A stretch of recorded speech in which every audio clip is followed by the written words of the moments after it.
Pura-pura kuat, penampilan selebgram Na Dae-hoon pada sidang cerai perdana di Pengadilan Agama Jakarta Selatan kemarin mencuri perhatian publik. Tubuhnya lebih kurus dengan wajah yang tak terlalu fresh. Netizen pun ramai-ramai berempati. Sudah diselingkuhi istri, ngurus 3 anak yang masih kecil-kecil, dan sekarang berhadapan dengan proses cerainya. Dae-hoon memilih bungkam. Sidang pun ditunda lantaran pihak tergugat Julia Prastini alias Jule tak hadir. Tapi mirisnya tersebar foto diduga kuat Jule dan Safri Ramadan tengah berada di Malaysia. Agendanya kami sebagai pemohon Mbak Dae-hoon itu mediasi ya. Namun sebagai termohon Ibu J tidak hadir, sidang ditunda 2 Desember. Pemanggilan para pihak jika termohon hadir akan menjalani mediasi.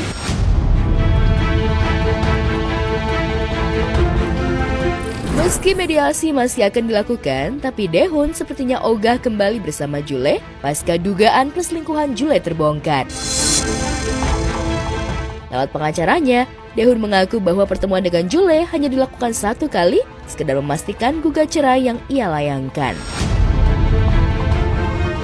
Hanya pertemuan mau mengajukan permohonan cerai talak ini aja. Yang jelas karena ada permasalahan rumah tangga yang tidak bisa dapat ditolerir lagi, sehingga klien kami mengajukan permohonan cerai talak.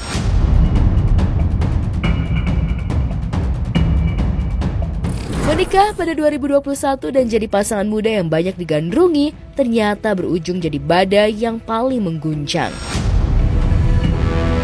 Padahal awal kisah, Jule dan Dae-hoon sama-sama ngebet ingin nikah di usia muda. Sampai dia yang nanya, kamu mau nikah sama aku nggak gitu? Aku tuh kayak udah capek dengan yang hubungan-hubungan yang pacaran gitu kan nggak ada sisanya ya. Kalau kita misalnya aku 10 tahun pacaran nih, nah tapi aku putus kan nggak ada sisanya. Nikah, aku nggak mau buang-buang waktu. Aku mau nikah. Jadi tuh ada hubungan yang jelas, ada yang orang yang benar-benar percaya aku.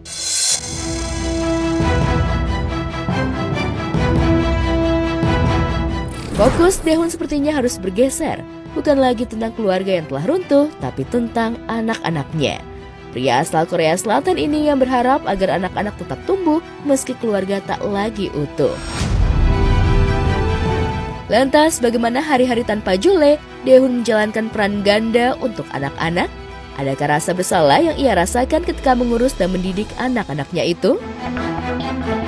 Saya tuh terapkan hidup saya, yang apa yang saya rasakan dulu, dan dari situ bikin revisi terus. Jadi ya sekarang juga lagi revisi. Saya paling takut itu kalau cara parenting saya salah. Apa yang saya kasih itu kalau ternyata itu salah gimana ya? Nah itu nanti ngaruh ke hidup anak saya tuh gimana ya? Itu yang paling takut sih.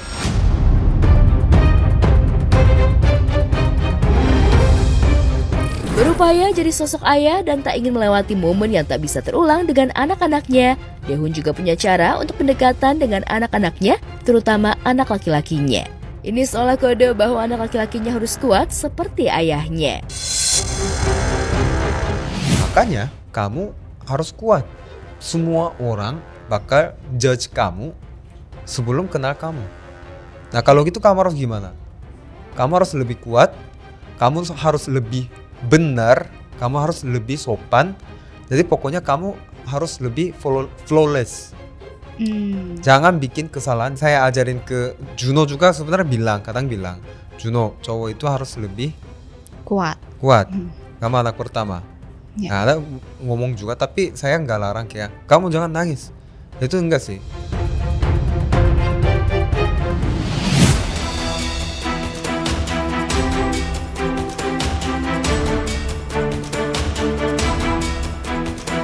Mengejutkan, Deddy Corbuzier ternyata telah ketok palu alias resmi bercerai dari Sabrina Khairunisa. Isu cerai dan gugatan yang masuk pada 16 Oktober di Pengadilan Agama Tiga Raksa Tangerang sempat jadi teka-teki karena baik Sabrina maupun Deddy kompak bungkam, nyaris tak ada keterangan yang didapat atas keputusan keduanya pisah selain dari postingan yang sempat mereka unggah bersama. Siapa sangka jauh sebelum putusan cerai Andre Taulany dan Tasya Farasya, Deddy Corbuzier lebih dulu sandang status duda. Udah sah ya? Udah sah. Udah sah. Tapi kita Serius? tuh setuju bahwa kita menyelesaikan hubungan itu di sini. Oh. Kalau di sini kita masih saudara, masih kakak adik, masih peduli, masih care.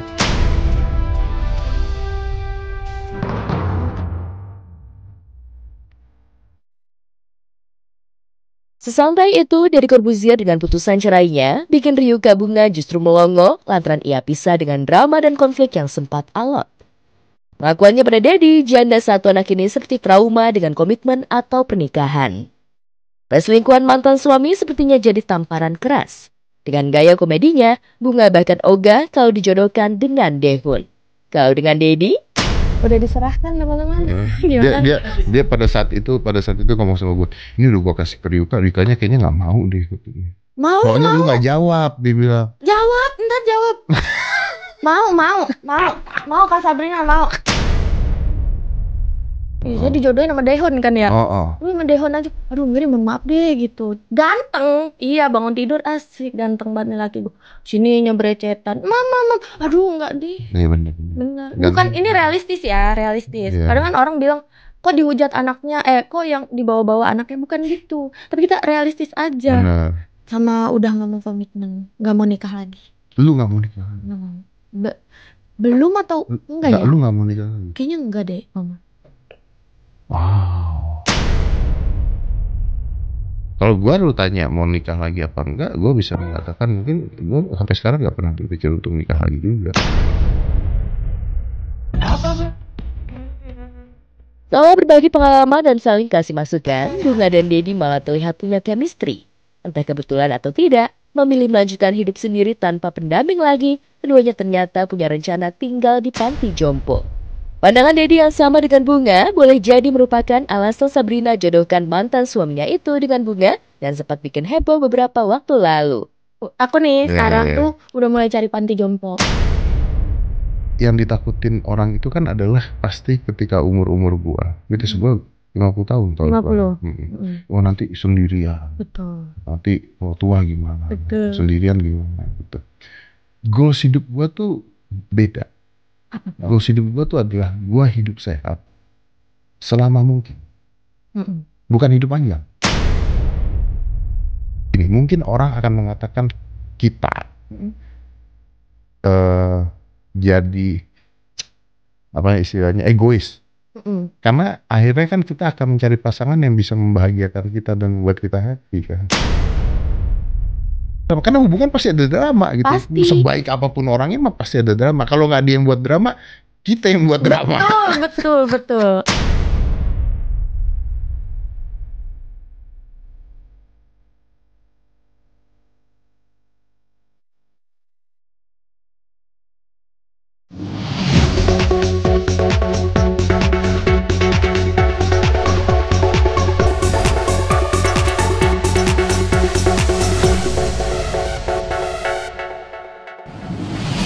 Penerima penghargaan sebagai penyimpan rahasia terbaik tahun ini diberikan kepada Om Deddy Corbuzier. Ya, luar biasa. Ini kita sebut dengan silent operation, pemirsa. Tahu-tahu aja gitu sudah menyandang status sebagai duda lagi.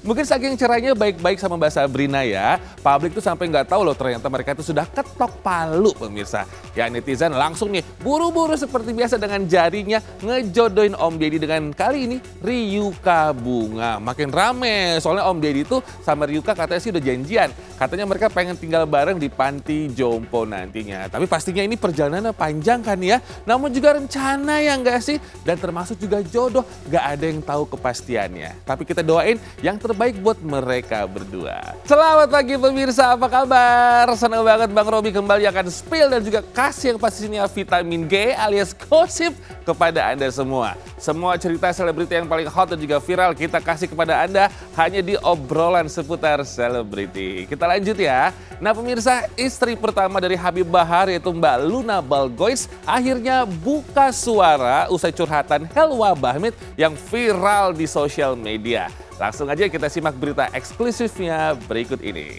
Check this out.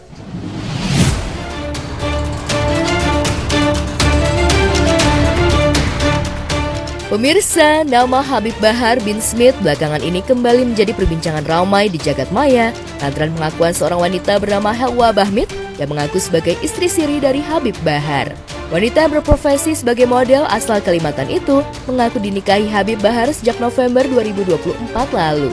Helwa Bahmid menikah dengan Habib Bahar secara siri tanpa adanya mahar uang sama sekali dan hanya sebuah perhiasan cincin.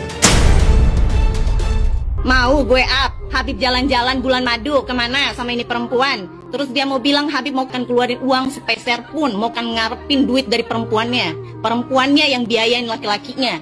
Jadi lu kagak usah bilang Habib Bahar mau punya bukti. Kan bukan istri saya. Hah? Nikah pun nggak ada buku nikah. Oke. Nikah begini aja. Kapan cuma gini?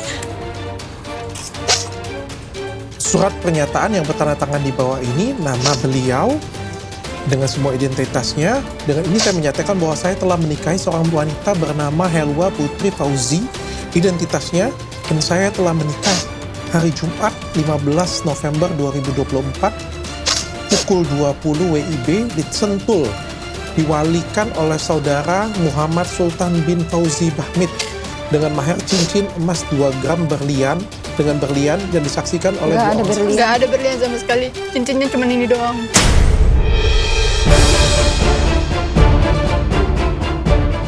Selama 1 tahun menikah, model berusia 22 tahun itu mengaku ditelantarkan oleh Habib Bahar. Bahkan sang pendakwa disebut-sebut tidak menafkahi istri sirinya itu. Namun hal itu dibantah keras oleh istri pertama Habib Bahar, Fadlun Faisal Balgoits, yang akrab disapa Luna. Ditemui tim obrolan seputar selebritis secara eksklusif di rumahnya di kawasan Bogor, Luna memaparkan kalau Habib Bahar telah beberapa kali mentransfer sejumlah uang ke rekening Helwa. Sebab kata Luna, Habib Bahar yang seorang tokoh agama memang sibuk berdakwah keliling kota. Minta duit nafkah pun dia ngasih nggak per bulan. Sesuka dia? Ngasihnya sesukanya dia aja gitu. Yang pertama 1 juta. 1 juta itu pun jadi menurun jadi 300. Karena saya dilantari sama anak saya. Saya nggak pernah dikasih nafkah. Itu pun nggak per bulan. Jadi nggak mungkin kalau misalkan sampai dia bilang nggak dinafkahin sama sekali. Karena saya tahu ada buktinya semua gitu. Ada yang 5 juta, 500.000, 2 juta, 2 juta juga, 1 juta, 1 juta, 500, 1 juta, 5 juta, 500, 5 juta. Nah, jadi di sini tuh saya cuma mau kasih tahu bahwa yang dia bilang sama sekali tidak dinafkahi itu bohong. Sampai ada omongan apa? Makan nasi pakai teh itu kan tanggal 14-nya kan habis udah transfer 1 juta ya. Tanggal 17-nya dia kirim pesan ke Habib kalau dia cuma makan nasi pakai teh aja, baru ditransfer. Tapi tiba-tiba tanggal 17-nya bilangnya nggak ada makanan sama sekali. Sampai makannya ini cuma nasi pakai teh aja. Jadi menurut saya ini udah fitnahnya udah terlalu kelewatan sih. Yang dia bilang tadi ya, penelantaran itu sama sekali fitnah sih. Buktinya Habib masih bahagiain dia sebagai istrinya ya, tanggung jawabnya Habib sebagai seorang suami. Ajak jalan. Dan di sini bahagia-bahagia aja sih. Nggak ada kayak orang dihipnotis. Itu jalan-jalan ya. Ini pas bulan madu nih di Pulau Seribu. Nah itu. Ini Habib yang ajarin tuh pakai cadar. Maksudnya untuk kan dia nggak hijab kan. Dibawa ke salon apa. Jadi memang difasilitasin gitu loh. Tak hanya soal nafkah hidup, Luna juga bantah pernyataan Helwa kalau sang Habib menelantarkan istri sirinya itu yang hidup di sebuah rumah kontrakan.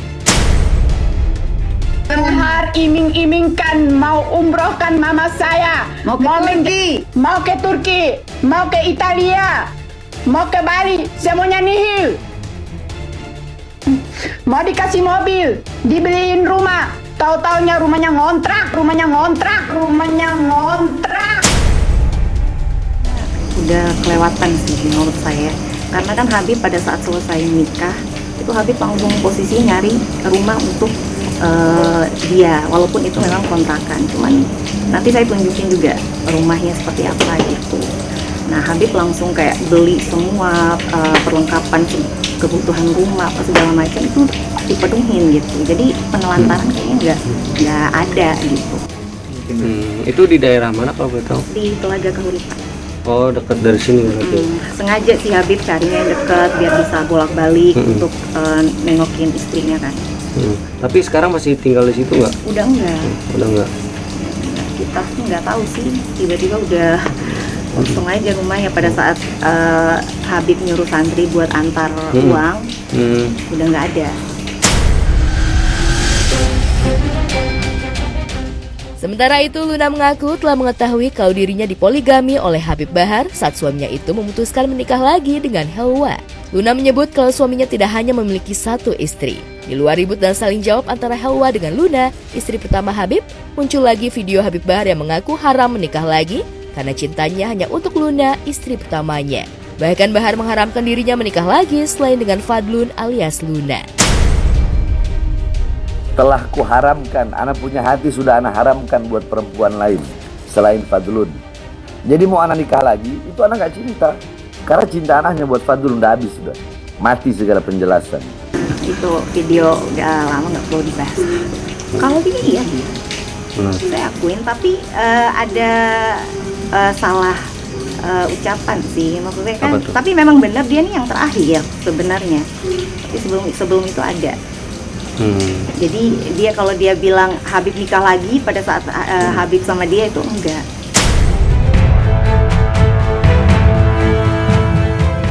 Pernyataan Habib Bahar itu jelas kontras dengan keadaan yang terjadi saat ini. Karena faktanya, Habib Bahar punya istri siri yakni Helwa Bahmit. Sementara dalam obrolan dengan Richard Lee terungkap kalau sebelum nikah siri dengan Helwa, Habib Bahar mengaku sudah tidak punya istri lagi. Namun kenyataannya, sang Habib justru balikan lagi sama Luna, istri pertamanya. Sebelum nikah sama saya, dia ngaku dia udah nggak punya istri. Dia nunjukin surat permohonan cerai sama saya, cuman dikirim sekali dilihat. Jadi saya mau nikah sama dia.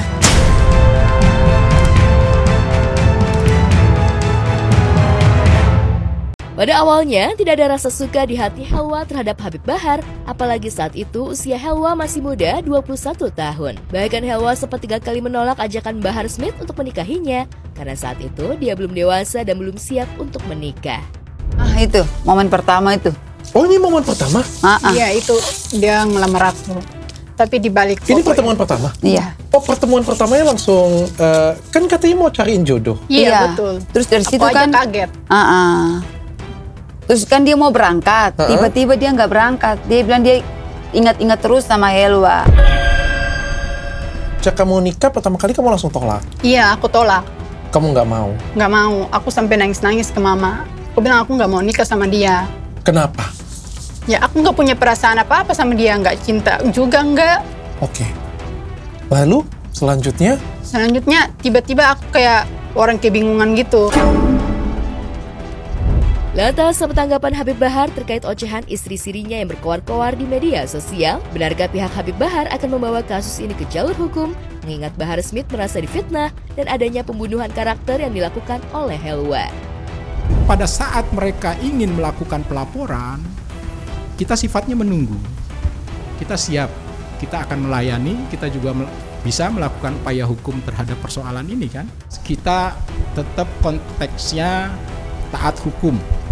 Siapapun di hadapan hukum harus sama. Dan apa yang disampaikan itu harus bisa dipertanggungjawabkan. Ya kalau misalkan ini masih bisa untuk baik ya, maksudnya ya saya sih tetap pengennya baik ya. Baik dalam artian itu ya dia kan mintanya pengen diceraiin kan. Ya saya juga tadi udah sampein ke Habib juga, ya udah cerain baik-baik gitu. Dan untuk masalah nafkah ya tetap anaknya tetap harus tanggung jawab kan. Itu aja sih.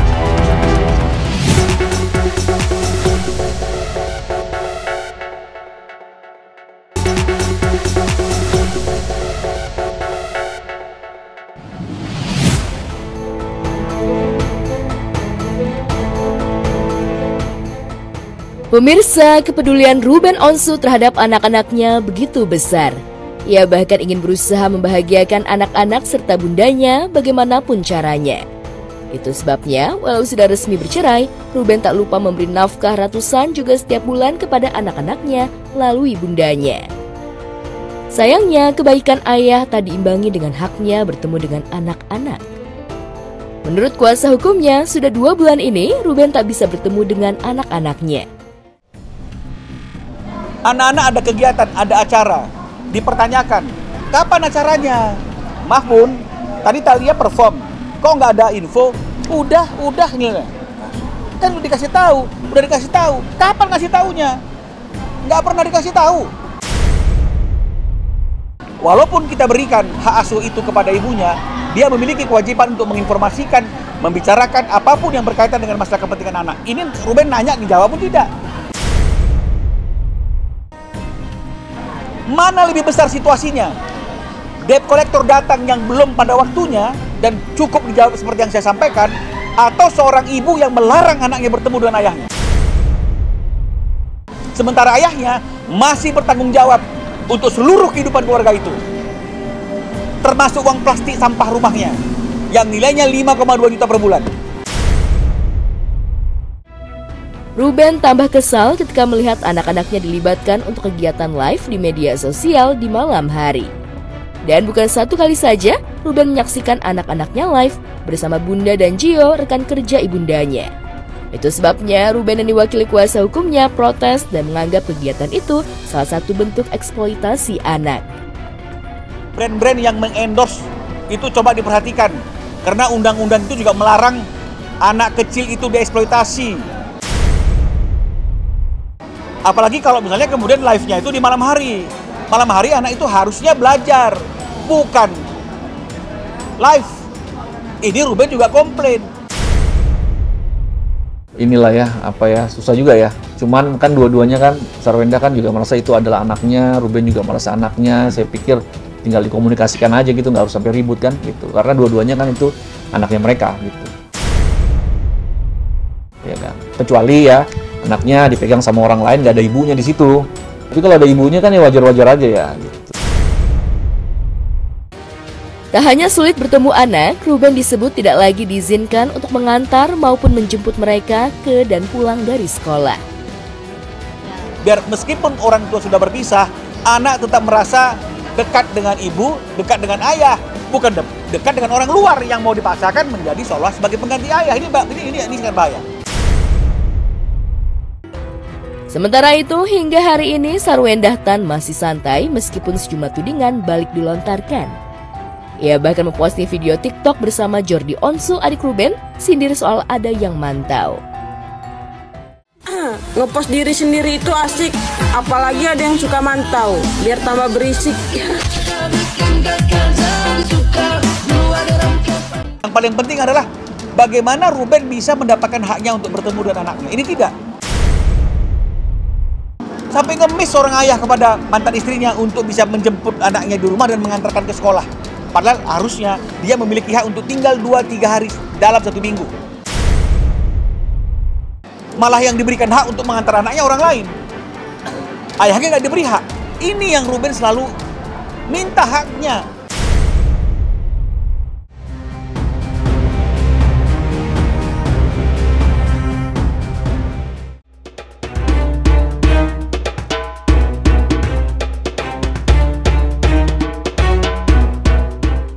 Kabar komedian Sule sepi job dan mengalami kesulitan keuangan akhirnya terjawab.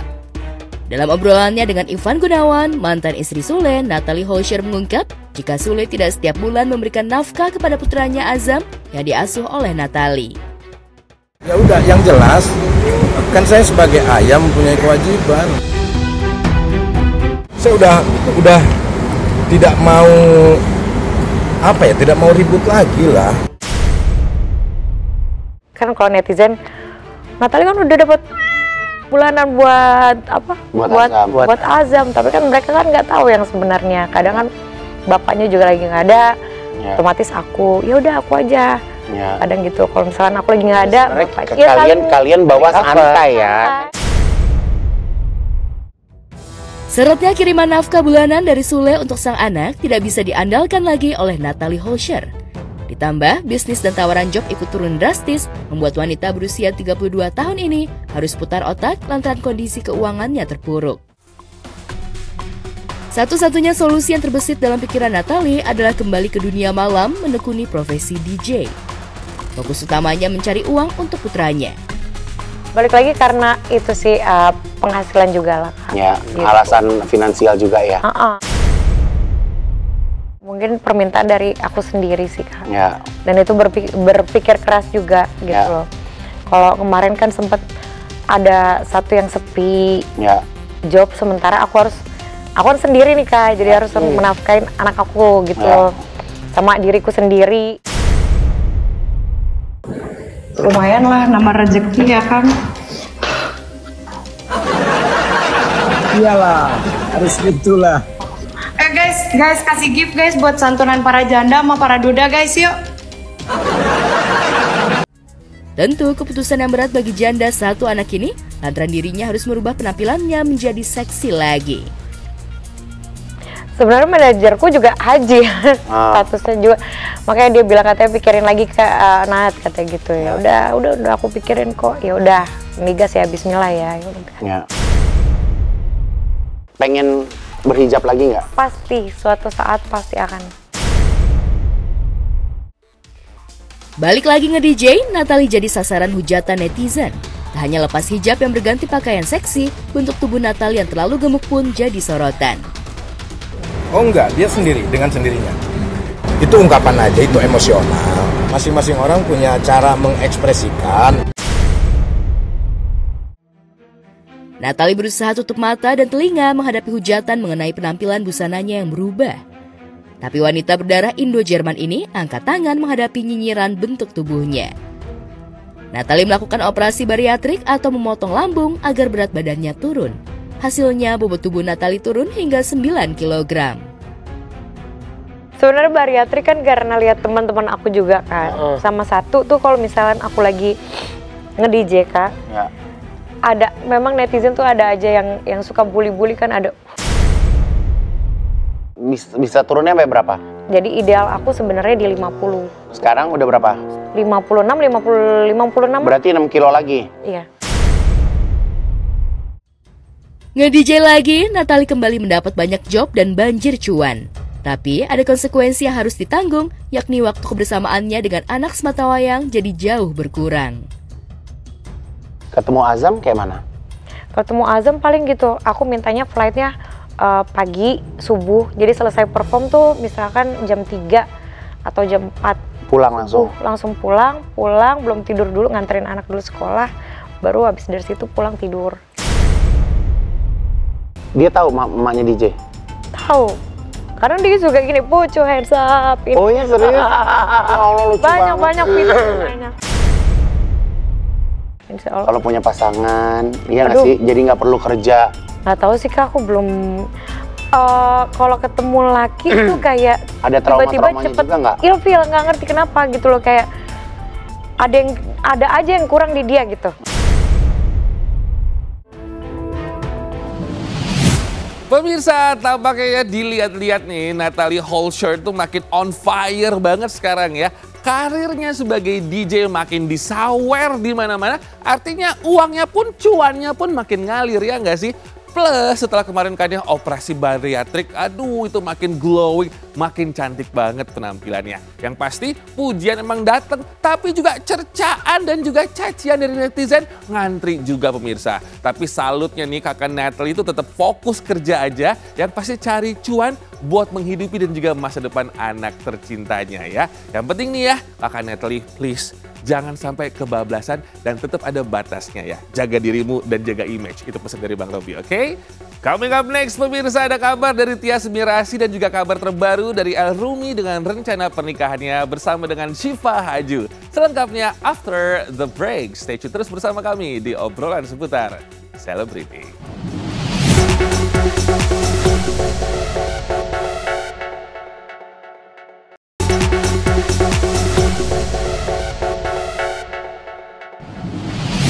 Pasutri Tyas Mirasih dan Teuku Tezi yang jadi sasaran empuk komenan julid netizen jagat maya dan se-Indonesia Raya. Gara-garanya, Tyas dan Tezi malah asyik main pedal di Madinah, Arab Saudi di sela-sela menunaikan ibadah umroh. Bahkan Tyas dan Tezi dengan bangganya bisa pamer main pedal di Madinah dengan view Gunung Uhud atau Jabal Uhud. Gunung bersejarah di Madinah yang pernah menjadi lokasi perang Uhud pada tahun ke-3 Hijriyah. Melihat aksi Tyas Mirasih dan Teuku Tezi bermain pedal dengan latar belakang Gunung Uhud di Madinah, sukses membuat netizen yang maha benar auto komen nyinyir bin julid berjamaah. Jauh-jauh cuma buat pedal. Ada-ada aja niat ibadah malah main pedal. Emang nggak bisa itu main pedal di Indo sampai harus di Madinah. Bedanya main pedal di Jaksel sama di sana apa? Kalau Pasutri Tyas Mirasih dan Teuku Tezi lagi banjir komenan julid netizen gara-gara di sela-sela umroh malah asyik main pedal di Madinah, Arab Saudi dengan view Gunung Uhud, beda cerita sama El Rumi. Anak kedua mantan Pasutri, Ahmad Dhani dan Maya Estianty itu mengaku insecure karena punya ayah kandung musisi legend Indonesia, Ahmad Dhani, dan punya Deddy Sambung, Irwan Dhani Musri, pengusaha kaya raya. Apapun yang kita raih atau hasil yang kita raih pun masih akan bayang. Iya, kayak misalkan kayak contohnya nggak jauh-jauh tinju deh. Tinju. Wah, ini Ahmad Dhani bayar wasit. Wah, ini ada keluarganya kaya. Akan ada aja gitu-gitu. Kayak kemarin misalkan beli cincin. Wah, pasti dibeliin dedinya nih, pasti dibeliin ininya nih. Beli mobil. Ah, pasti dikasihnya. Enak anak orang kaya. Akan ada aja gitu-gitunya. Se-effort apapun hasil kerja keras El, netizen pasti akan mencap sebagai privilege jadi anak Ahmad Dhani, Maya Estianty, dan Irwan Dhani Musri. Akan selalu ada digituin juga. Cuman ya kayak gue nangkepnya kayak ya udahlah, nggak take it seriously juga. Jadi kayak ya udah aja. Meski mengaku nggak mau ambil pusing sama komenan netizen soal keistimewaan jadi anak kandung Ahmad Dhani dan anak sambung Irwan Dhani Musri, El Rumi ternyata juga capek memikirkan persiapan pernikahannya sama Syifa Haju. Gak cuma pusing mikirin konsep wedding dan jumlah tamu undangan, El juga puyeng mikirin souvenir nikahannya sama Syifa. Lumayan capek ya. Kapan sih El? Ya secepatnya lah insya Allah lah. Belum ada tanggal. Udah, cuman nggak perlu orang-orang tahu kali. Ya ntar juga tahu. Ya ntar aja, jangan sekarang kan bisa ntar. Seru sih, seru aja. Dan lumayan banyak aja sih ternyata komponen-komponen yang harus dipikirkan kayak jumlah tamu, busana keluarga inti, busana keluarga yang nggak inti, busana tamu, terus make up ibu, make up ayah, make up ade, semua lah. Make up ibu, make up ayah, terus ade. Jadi pressure juga gitu-gitu kadang-kadang harus disiapkan itu. Itu yang sering bikin gitu tuh membuat yang mau nikah jadi insecure. Beban, Aduh, jangan sampai salah. Kayak contohnya kemarin namanya kan ngasih kopi mesin gitu. Sama baristanya lagi. Dikit dong El, persiapan pernikahan benar nggak sih El? Tahun ini atau tahun depan El? El, mau bikin acara besar kayak Mas Al dan Alisa nggak sih El? Lihat nanti aja doain aja lancar, doain terbaik. Tema dan konsepnya El, seperti apa El? Udah ada omongan belum El? Doain ya. Oke, thank you El.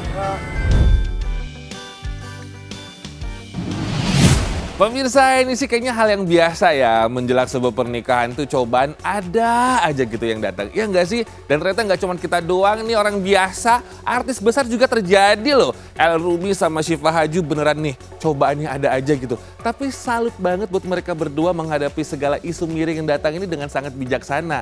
Termasuk El nih yang ngebantah kalau pernikahan katanya sih bakal dimodalin gitu sama Deddy Irwan ya. Keluarga memang support, tapi tetap semua tuh diurus sama mereka berdua. Dari A sampai Z segala peritilannya, termasuk modal juga, ya modal mereka sendiri pemirsa. Nah ini nih, the best pokoknya. Baru ini namanya calon imam yang siap lahir batin dan tanggung jawab full buat masa depan rumah tangganya. Lancar terus ya buat kalian berdua, amin. Oke pemirsa GTV, jangan lupa saksikan terus ya obrolan seputar selebriti dari Senin sampai dengan Jumat jam 7:30 pagi. Saatnya sekarang aku Robi Purba pamit and see you tomorrow. Bye-bye.